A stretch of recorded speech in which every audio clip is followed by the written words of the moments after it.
नमस्कार बंधुरा शुक्लार पाँचमिशालीते सबाइके स्वागत जानिए आज आबार एक नतून रेसिपि आपनादेर काछे शेयर करब। बंधुरा आज आमी आर माछेर बा आइर माछेर एकटी रेसिपि आपनादेर काछे शेयर करब। এই आर माछ किन्तु खूबই नरम एकटा माछ और खेते भीषण सुस्वादु। এই মাছে কিন্তু সেরকম কাটা হয় না, একটাই বড় কাটা থাকে আর পেটের কাছে কিন্তু সামান্য কয়েকটা কাটা থাকে। যারা আর মাছ খেয়ে থাকেন তারা তো অবশ্যই জানেন আর মাছটা কত সুস্বাদু মাছ। আর যারা কখনোই আর মাছ খাননি একবার বলবো আমার মতো করে এই রেসিপিটা ট্রাই করে দেখুন। আর মাছের খেতে কিন্তু ভীষণ ভালো হয়। যে সকল বন্ধুরা রোজ আমার রেসিপিগুলো দেখছেন আপনাদেরকে অসংখ্য ধন্যবাদ, অনেক ভালোবাসা, আপনারা আমার সঙ্গে থাকবেন। তাহলে চলুন আমি রেসিপিটা শুরু করি। বন্ধুরা আমি এখানে 4 টুকরো আর মাছ নিয়েছি। এবার এই মাছের গায়ে আমি প্রথমে হলুদ দিয়ে দিলাম, তারপর দিয়ে দেব সামান্য একটু নুন। নুন আর হলুদ দেওয়ার পর আমি এই মাছের মধ্যে দিয়ে দেব 1 চামচ মতো সরষের তেল। এই মাছের গায়ে কিন্তু অবশ্যই সরষের তেলটা মাখিয়ে নেবেন। নুন হলুদ আর সরষের তেল মাখিয়ে আমি 5 থেকে 7 মিনিট মতো রেখে দেব।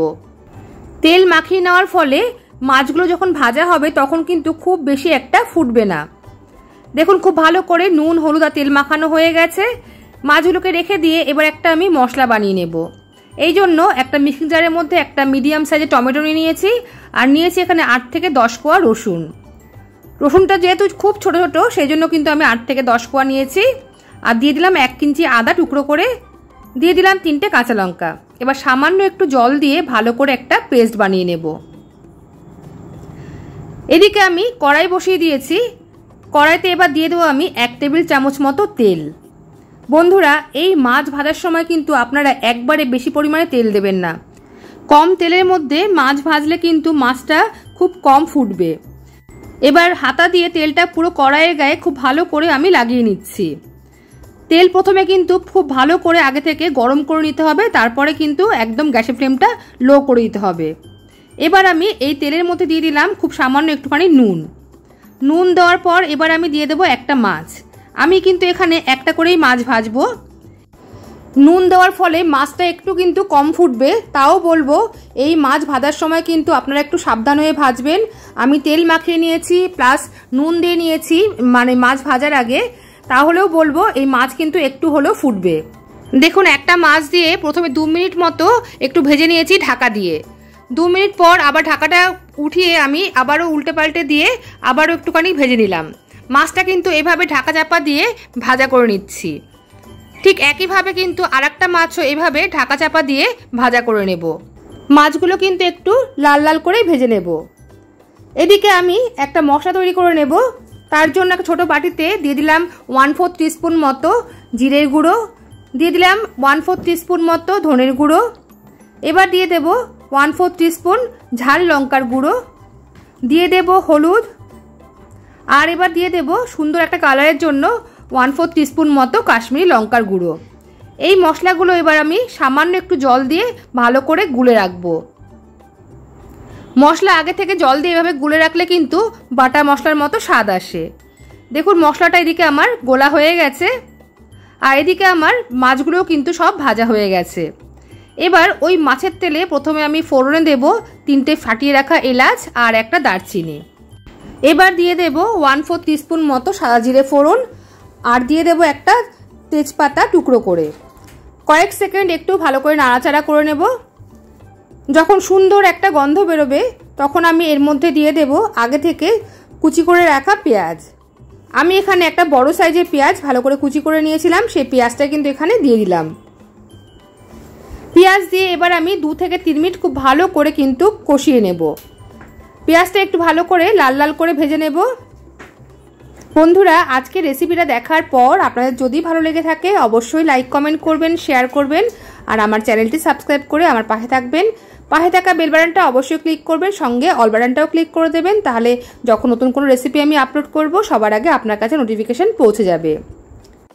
এবার আমি দিয়ে দিলাম আগে থেকে তৈরি করে রাখা টমেটো আদা রসুন আর কাঁচা লঙ্কার পেস্ট। এই মশলার পেস্ট দিয়ে এবার প্রথমে 2 থেকে 3 মিনিট খুব ভালো করে কষিয়ে নেব। গ্যাসের ফ্লেম আমি এই সময় লো টু মিডিয়ামে রেখে দিয়েছি। 2 থেকে 3 মিনিট খুব ভালো করে কষিয়ে নেওয়ার পর আমি এই মশলা থেকে দারচিনি আর এলাচগুলো কিন্তু উঠিয়ে ফেলে দেব। দেখুন এখানে দারচিনিটা আর এলাচগুলো কিন্তু আমি তুলে ফেলে দিচ্ছি। কারণ খাওয়ার সময় এটা মুখে পড়লে কিন্তু একদমই ভালো লাগবে না।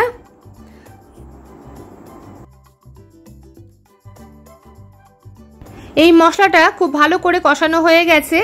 এবার আমি এর মধ্যে দিয়ে দেব আগে থেকে বানিয়ে রাখা মশলার পেস্ট।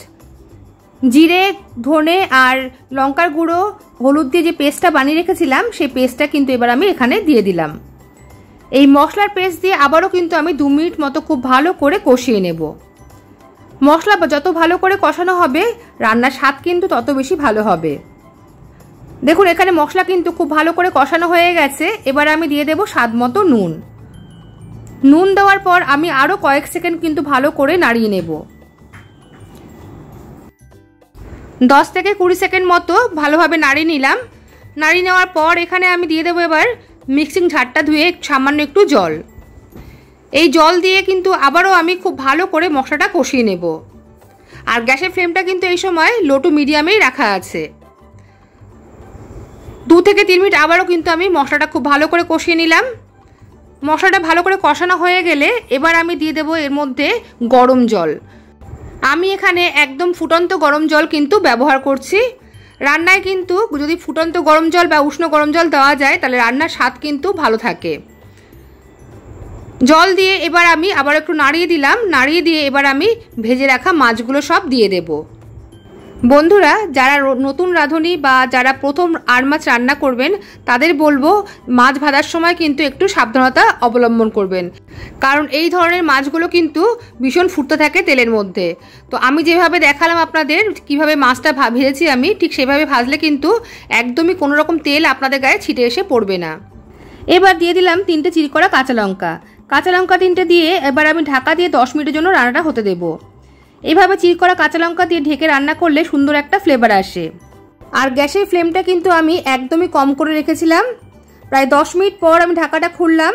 রান্নাটা কিন্তু আমার একদম তৈরি হয়ে গেছে। আর একটা কথা বলবো বন্ধুরা, এই মাছ রান্না করার সময় ভালোভাবে একটু ফুটিয়ে বা জাল দিয়ে রান্নাটা করবেন, নাহলে কিন্তু ভালোভাবে না ফোটালে এই মাছ কিন্তু খেতে ভালো লাগবে না। দেখুন সবার শেষে আমি দিয়ে দিলাম 1/4 টিস্পুন মতো গরম মশলার গুঁড়ো। গরম মশলার গুঁড়ো দিয়ে কয়েক সেকেন্ড ফুটিয়ে নিয়ে গ্যাসের ফ্লেমটা অফ করে এবার আমি ঢাকা দিয়ে কিছুক্ষণের জন্য রেখে দেব। তৈরি হয়ে গেছে আর মাছ বা আইড় মাছের রসা। গরম গরম ভাতের সাথে এইভাবে আর মাছের রসা তৈরি করে খেয়ে দেখবেন, খেতে কিন্তু দুর্দান্ত লাগবে। আর যারা কখনোই আর মাছ বা আইড় মাছ খাননি, একবার হলেও এই রেসিপিটা ট্রাই করে দেখবেন। আর মাছের খেতে কিন্তু ভীষণ সুস্বাদু এই মাছ। তাহলে বন্ধুরা আজকের এই রেসিপি আপনাদের কেমন লাগলো অবশ্যই কিন্তু জানাবেন লাইক কমেন্টের মাধ্যমে। তাহলে আজ এই পর্যন্তই, আসবো আবার অন্য কোনো রেসিপি নিয়ে। সবাই ভালো থাকবেন, সুস্থ থাকবেন। সবাইকে আজকের মতো টাটা।